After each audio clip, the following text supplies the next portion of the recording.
नमस्कार, news nation आप देख रहे हैं। आपके साथ मैं हूं विद्यानाथ झा। कोरोना की दूसरी लहर गांव की गली गली तक पहुंच गई है।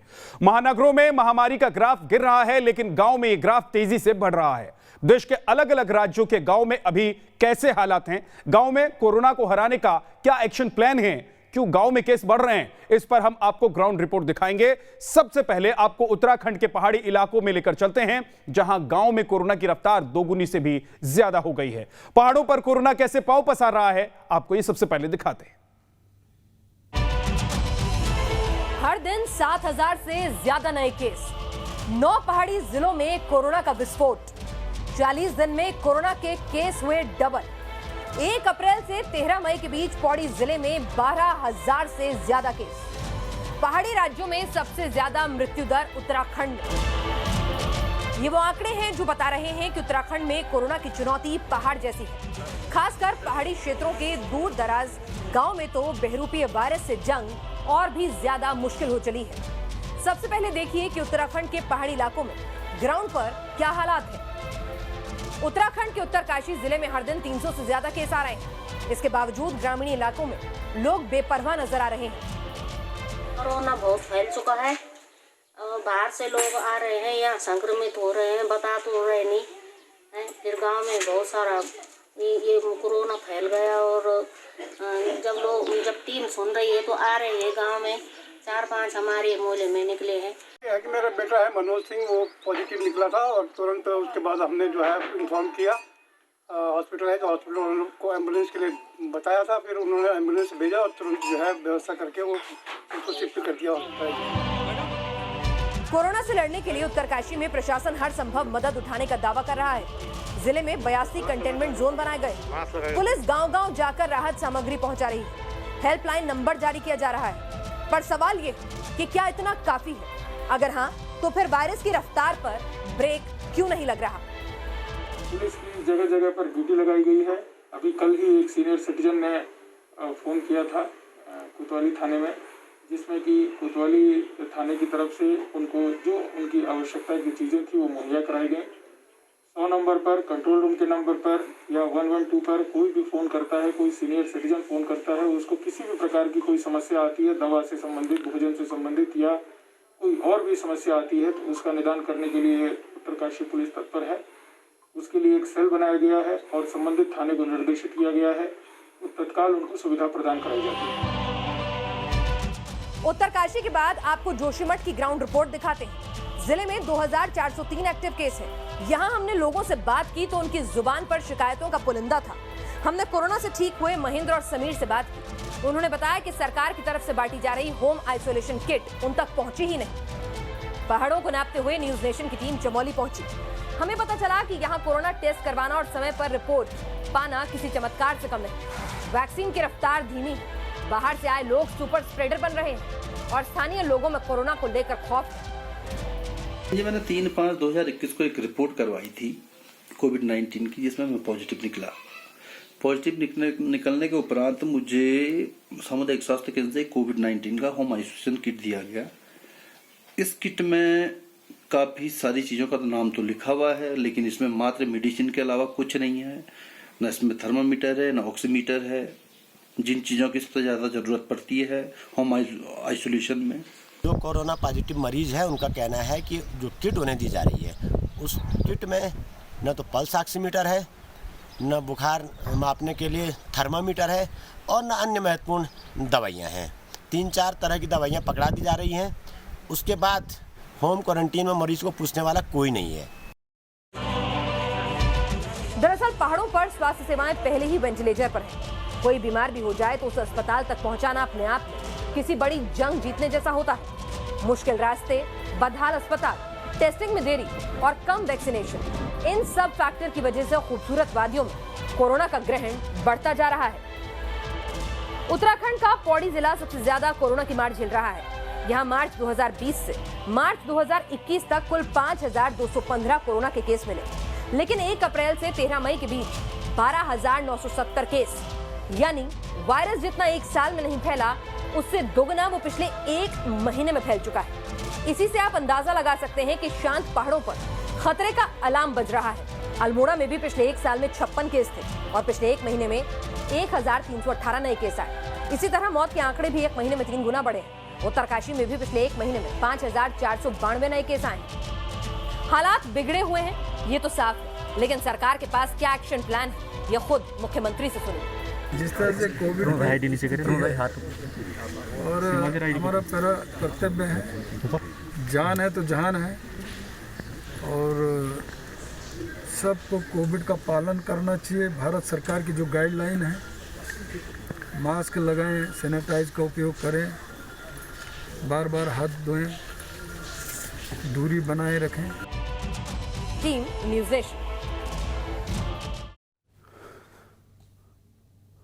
तो उत्तराखंड से ग्राउंड रिपोर्ट आपने देख ली है, लेकिन देश के दूसरे हिस्सों में इस वक्त गांव-गांव में क्या हालात हैं, हम ग्राउंड पर चलते हैं, सीधे आपको लेकर चलते हैं। आदित्य नामदेव रायपुर से हमारे साथ जुड़े हैं, अमित सिंह मेरे सहयोगी कानपुर से हमारे साथ जुड़े हैं, राजेश गिल अमृतसर से और अविनाश सिंह लखनऊ से हमारे साथ जुड़े हैं। सबसे पहले आपको छत्तीसगढ़ के रायपुर, यानी कि छत्तीसगढ़ की जो राजधानी है उससे तकरीबन 25 किलोमीटर दूर परसदा गांव में लगभग 4000 की आबादी एक झोला छाप डॉक्टर के भरोसे है। आपको जानकर हैरानी होगी कि यहां पर एक CHC सेंटर है, वहां पर भी जो डॉक्टर कभी हुआ करते थे उन्हें बाहर भेज दिया गया है। यहां का हाल क्या है अब देखिए। रायपुर राजधानी से लगे परसदा गांव में इस वक्त मैं मौजूद हूं। ये परसदा गांव का नज़ारा आप देख सकते हैं। ये गांव राजधानी से लगभग 25 किलोमीटर दूर है और इस गांव की आबादी तकरीबन 4000 है। कोविड-19 के इस समय जब इस गांव में भी काफ़ी मौतें हो रही हैं, वैक्सीन से लोग कतरा रहे हैं, ऐसे में जब ट्रेंड स्टाफ की ज़रूरत है, जब अच्छे डॉक्टर्स की ज़रूरत है, वो यहाँ आना नहीं चाहते। कहीं ना कहीं हम जिन्हें झोला छाप डॉक्टर कहते हैं वही इस गांव में मदद कर रहा है, वही इस गांव के लोगों को बचा रहा है। DHMS की डिग्री लिए हुए ईश्वर धृत लहरे जी हैं जो इस गांव में इलाज करते हैं।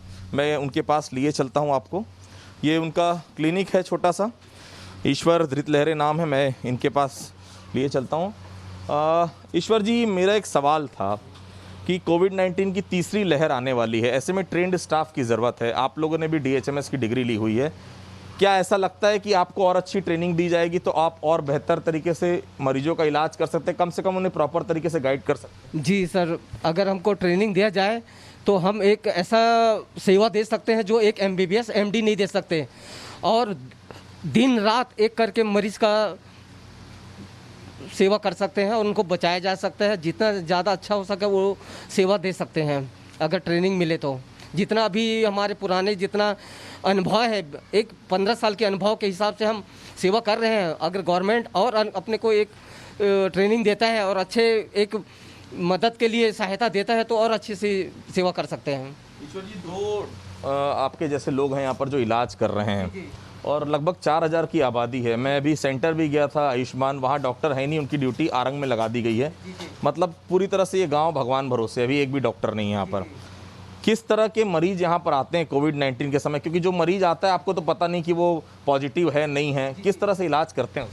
देखिए सर, अभी तो एक सर्दी खांसी एक बुखार का सिम्टम आ रहा है, तो हम लोग चाह रहे हैं कि उनको शुरुआती अच्छी से एंटीबायोटिक देकर ट्रीटमेंट कर रहे हैं, और मरीज को ये बता रहे हैं कि अभी ऐसा एंटीबायोटिक वायरस है जो कम से कम 10 दिन खाना पड़ेगा। 10 दिन के लिए एंटीबायोटिक दे रहे हैं। अगर उससे अगर ठीक नहीं हो रहे तो हम लोग आगे एडवाइस कर रहे हैं कि आप जाइए कोविड जांच कराइए और स्वास्थ्य केंद्र में जाइए। क्या लगता है थोड़ी और अच्छी ट्रेनिंग मिलेगी तो और जो इलाज अभी आप दे पा रहे हैं उससे बेहतर आप इलाज दे पाएंगे, क्योंकि डॉक्टर्स तो आ नहीं रहे हैं यहाँ पर, पूरा गांव कहीं ना कहीं आप ही के भरोसे है, तो कुछ बेहतर हो सकता है? बिल्कुल सर, अगर ट्रेनिंग देता है तो मेरा दावा है सर कि जितना एक नर्सिंग होम में होता है वो ट्रीटमेंट एक गांव में करके दिखा सकते हैं सर। आप तो जानते हैं सर, गांव में कोई सुविधा नहीं है, फिर भी एक एक्सपीरियंस के माध्यम से अपन ट्रीटमेंट कर रहे हैं और जितना अच्छा हो सके अपना ट्रीटमेंट कर रहे हैं सर। आज मेरे को इतना दिन एक्सपीरियंस हो गया सर, 15-20 साल, लेकिन आज इतना सेवा कर रहा हूँ कि आप गाँव में जा पूछ सकते हैं कैसा है मेरा ट्रीटमेंट, कितने क्या है, ये मैं देख रहा हूँ सर। और अगर ट्रेनिंग मिलता है तो अच्छी से अच्छा मैं चाहूँगा एक परसदा गांव को एक संभाल कर रख दूंगा सर जी। तीसरे वेव की दस्तक कभी भी भारत में आ सकती है, कभी भी भारत में वो दस्तक हो सकती है। ऐसे में इन लोगों के ऊपर भी जवाबदेही है। सरकार अगर इन्हें बेहतर तरीके से ट्रेन करे तो शायद और बेहतर रिजल्ट, क्योंकि गांव निश्चित तौर पर भगवान भरोसे। आज तो शहरों में आपको मेडिकल ट्रेंड स्टाफ मिल जाएगा, आपको अच्छे डॉक्टर्स मिल जाएंगे, लेकिन ये गांव आज भी इन्हीं लोगों के भरोसे है और तन मन धन से अपनी सेवा भी कर रहे हैं। लेकिन अगर और बेहतर तरीके से इन्हें ट्रेनिंग दी जाएगी तो शायद तस्वीर कुछ और होगी। न्यूज़ नेशन के लिए कैमरा पर्सन सुनिकांत के साथ परसदा गांव से आदित्य नामदेव। रायपुर राजधानी से लगा हुआ परसदा गांव है जो 20 किलोमीटर के अंदर दायरे में आता है, लेकिन यहां पर 18 से 44 साल के बीच का जो टीकाकरण हो रहा है, इस टीकाकरण में कोई भी ग्रामीण ने अभी तक भाग नहीं लिया है और कोई भी भाग लेना भी नहीं चाहता। हमारे साथ गांव की सरपंच है जांगड़ी जी, उनसे मैं बात करूंगा। जांगड़ी जी, क्या दिक्कत आ रही है 18 से 44 साल? अभी दिक्कत नहीं आ रही है सर, सब लगवाएंगे, हमने ऐसा सोचा है और घर घर जाके जागरूकता करेंगे उनको कि जाओ टीका लगाओ करके। टीका ही एक बचाव है। यहाँ के जितने ग्रामीणों से बात हो रही, सबका यही कहना है हम टीका लगाएंगे तो तबीयत खराब हो जाएगी, टीका लगाएंगे तो हम खत्म हो जाएंगे। ये गलत बातें आ कहाँ से रही है? क्या कोई फैला रहा है? कौन है इसके लिए जिम्मेदार? हाँ सर, ये तो सब बातें फैली हुई बातें हैं जो आए दिन यहाँ मोबाइल में आते रहता है कि टीका लगाने से यहाँ ऐसा हो गया या वहाँ ऐसा हो गया, मर गए, ऐसा सब सोचते हैं। ये सब आप जनप्रतिनिधि हैं, आपकी हमारी सबकी जवाबदारी यही है कि आम लोग को हम जागरूक करें, जो नहीं भी लगा रहे उनको भी हम टीकाकरण केंद्र तक भेजें। क्या इसके लिए तैयारी है आपकी? क्योंकि रायपुर से लगा हुआ ये गांव है, अगर यही गांव में टीकाकरण अब तक शुरू नहीं हो पाया तो आखिर होगा कब? हाँ सर, ये बहुत जल्द हम लोग कुछ भ्रमण करने वाले हैं कि वहाँ सब गांव में घूमें और उन लोग को समझाएं ये सब गलत है, आप लोग वैक्सीन लगाओगे तभी सुरक्षित रहोगे। ऐसे तो आपने देखा कि छत्तीसगढ़ की राजधानी रायपुर से सिर्फ 25 किलोमीटर दूर एक गांव जहां पर मेरे सहयोगी आदित्य नामदेव पहुंचे हुए थे, वहां पर स्थिति कैसी है, अगर वहां पर कोरोना की तीसरी लहर पहुंच जाती है या फिर दूसरी लहर में वहां पर हालात जो हैं वो असामान्य हो जाते हैं, तो फिर वहां के हालात कितने बिगड़ सकते हैं। आदित्य नामदेव हमारे साथ जुड़ भी गए हैं। आदित्य, सबसे पहले ये बताइए कि जिस गांव में आप मौजूद थे उसकी हमने तस्वीर देखी, उसकी रिपोर्ट हमने देख ली है, क्या छत्तीसगढ़ के जो बाकी गांव हैं वहां की स्थिति, वहां के हालात भी ऐसे ही हैं या सिर्फ ये एक गांव है जहां पर हालात ऐसे हैं?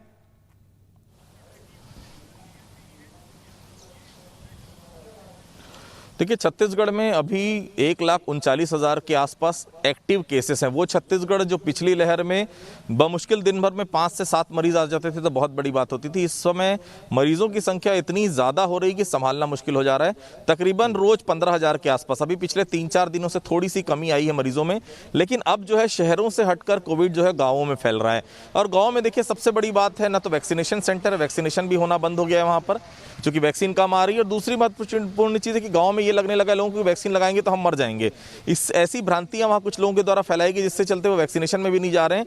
ट्रेंड स्टाफ नहीं है आपके पास, एक सीएससी उसमें जो डॉक्टर है उसकी ड्यूटी आपने दूसरी जगह लगा दी है। तो वहां की जो 4,000 की आबादी वो किसके भरोसे है?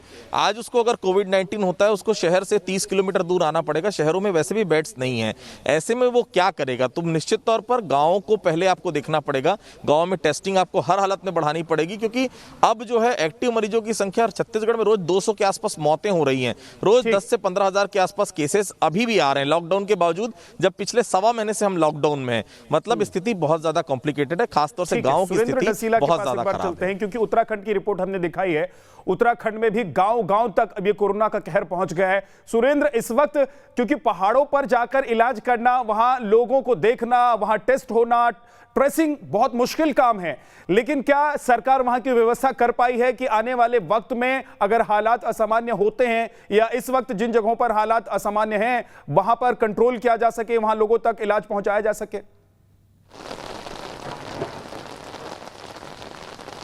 देखिए विद्या, इस वक्त उत्तराखंड कोरोना की भी मार झेल रहा है और मौसम की भी मार झेल रहा है। मैं टिहरी गढ़वाल में हूँ। ये देहरादून की राजधानी से 40 किलोमीटर दूर टिहरी का लोअर सकलाना क्षेत्र है। पहले आपको दिखाऊं, आप देखिए किस तरह अभी ओलावृष्टि हुई थी, अब बारिश हो रही है बहुत तेज, और इसका ये नतीजा हो रहा है कि गाँव में जो लोग हैं वो कहीं ना कहीं वो लोग बीमार हो रहे हैं और उसकी वजह से जब उनका इलाज होना चाहिए वो इलाज भी नहीं हो पा रहा है। सबसे पहले मेरे विजय यहाँ दिखाएंगे। मैं बात कर सर, आप ये बताइए आपका क्या नाम है, कौन से गांव के रहने वाले हैं? हम यहाँ सतेंगल के हैं जी। आप ये बताइए, आपके गांव में भी बुखार और जुकाम की शिकायतें हैं जो हर जगह पहाड़ में हो रही है? हाँ जी, सभी जगह है। तो जाँच तो हो रही होगी स्वास्थ्य विभाग की ओर से?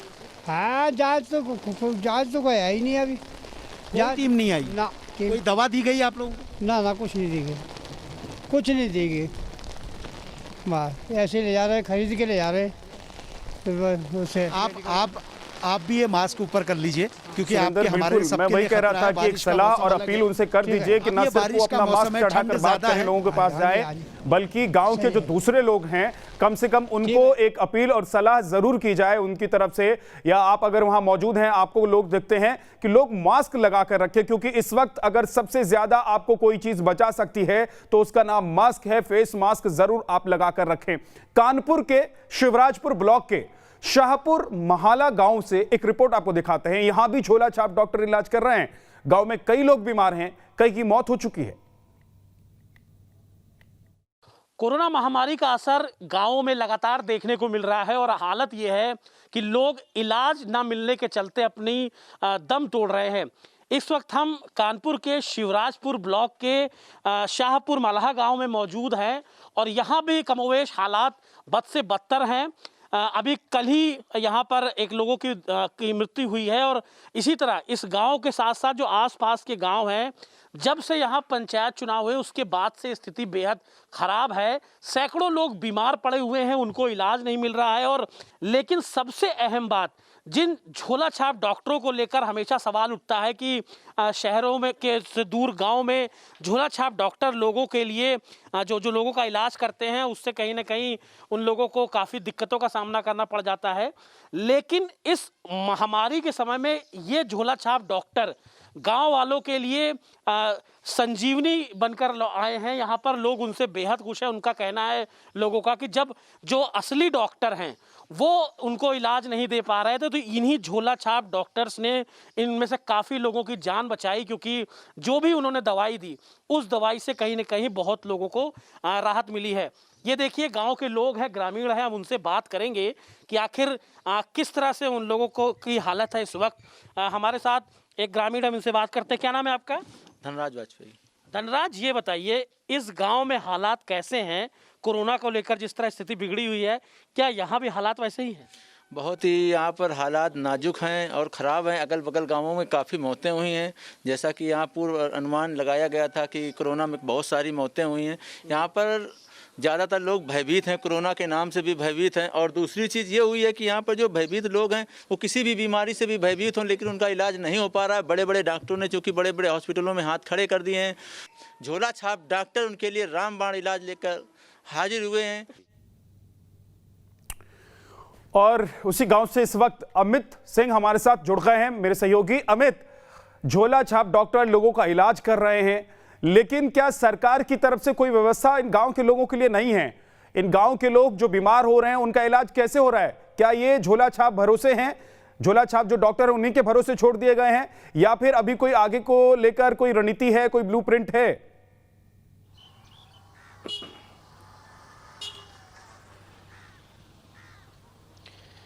देखिए, यूपी सरकार कहती है विद्या की ट्रेसिंग, टेस्टिंग और ट्रीटमेंट, इससे कोरोना से विजय पा सकते हैं। लेकिन शायद ये बात पूरी तरीके से बेईमानी साबित हो रही है। अगर आप ग्रामीण अंचलों में आएँ तो लोग बिल्कुल भी उनको इलाज नहीं मिल रहा है।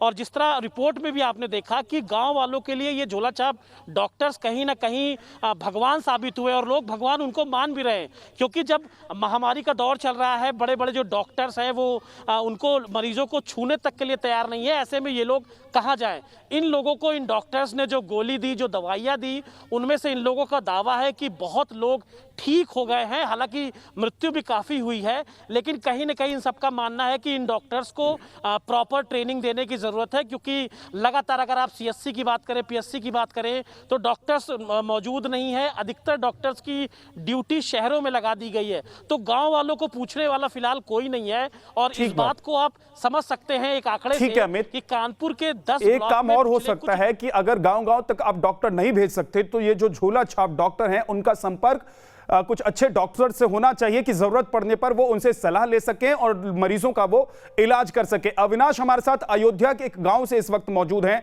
अविनाश का रुख करते हैं। अविनाश, बताइए जरा, अयोध्या के जिस गांव में आप मौजूद हैं वहां के हालात कैसे हैं? क्या वहां पर भी मरीज हैं? कोरोना के संक्रमण का स्तर क्या है? इलाज का स्तर क्या है? इंतजाम क्या है वहां पर?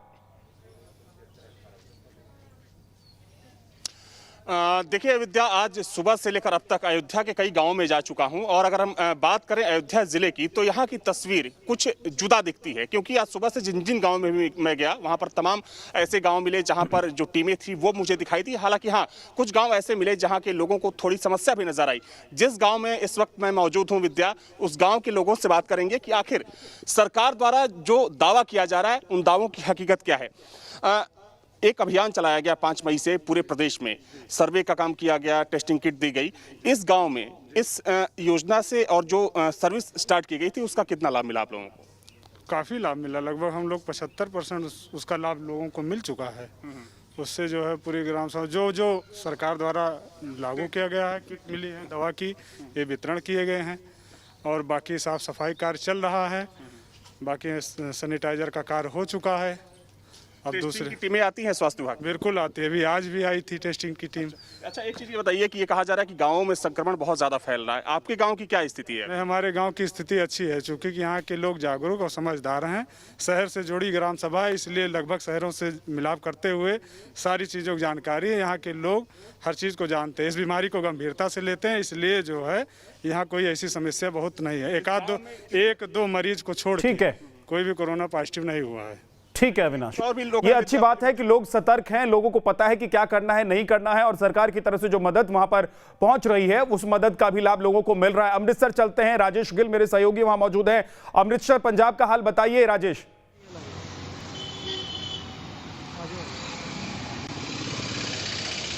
देखिए, बिल्कुल पंजाब का जो हालात हैं वो बहुत बिगड़े हुए हैं। कोरोना की स्थिति को लेकर अगर बात करें तो इतना ज़्यादा आंकड़ा बढ़ता जा रहा है कि बड़ी परेशानी का कारण बन रहा है। लेकिन सबसे बड़ी समस्या ग्रामीण लोगों की है। गाँव में जो डिस्पेंसरियां हैं, जो हेल्थ सेंटर्स हैं, वो सिर्फ नाम मात्र हैं और लोगों को 30-40 किलोमीटर शहर की तरफ भागना पड़ता है। और वहाँ पर जो परेशानियाँ हो रही हैं उसको हमने प्रैक्टिकल जानना चाहा कि वाकई ये परेशानियाँ उनको दरपेश आ रही हैं या नहीं। और अमृतसर के जो बड़े अस्पताल है वहाँ पर हम गए, वहां पर हमने देखा कि गांव के लोग इस बात को लेकर परेशान हैं कि गांव में वहां पर उनको सहूलतें नहीं मिल रही, शहर का रुख करना पड़ता है और वहां पर महंगा इलाज, समय की बर्बादी, गांव में आना जाना, सिलेंडर का इंतजाम करना। एक शख्स मेरे साथ हैं जिनका भतीजा यहां पर एक महंगे हॉस्पिटल में इलाज हुआ, उन्हीं से जानते हैं कि क्या कहना है उनका। क्या कहेंगे आप? गाँव में आपके किस तरह की कोई सहूलत नहीं थी? आपका बॉर्डर के पास गाँव है, आपके गांव या आसपास के गांव में आपने देखा कहीं कोई सहूलतें हैं जो कोविड के पेशेंट्स उनको कोई राहत मिल सके? मैं जी काबिल सिंह ਬਾਰਡਰ किसान यूनियन का प्रधान भी हैगा।